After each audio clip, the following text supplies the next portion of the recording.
يقولون لي ليش تدافع عن إيران؟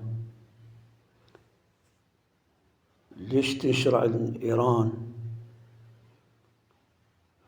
طبعا مو شريف الما ينشر ويساند إيران، مو شريف بالولا مسلم، لأنه هاي الحرب بين إيران وبين أمريكا وإسرائيل.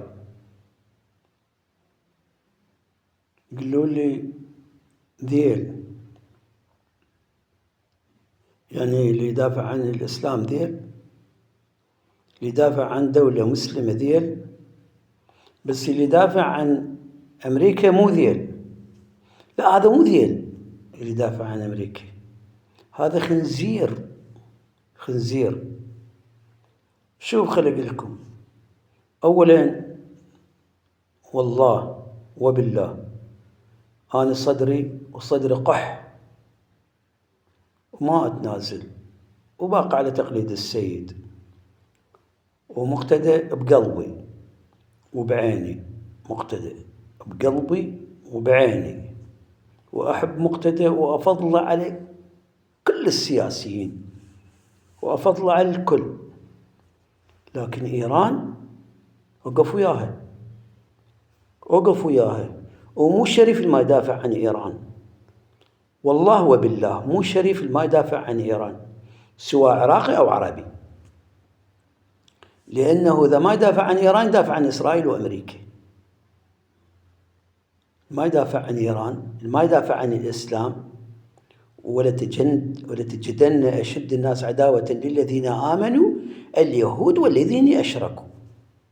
ما دافع عن إيران مشرك، لأنه راح يدافع عن أمريكا وعن إسرائيل.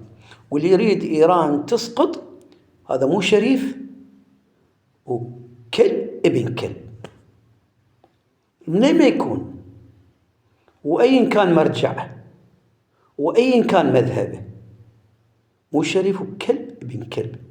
الما يدافع عن الإسلام وما يدافع عن إيران ضد هاي احنا شفنا هسه حاليا الدول اللي سقطت صار بيها، وشفنا حاليا سوريا المن جابوا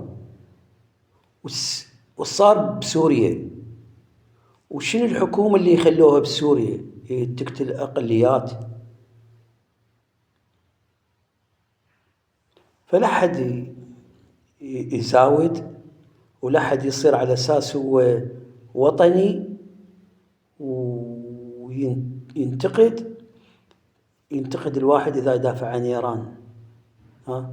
أكو هسه حاليا والله العظيم أكو ناس هسه يكيفون تسقط إيران،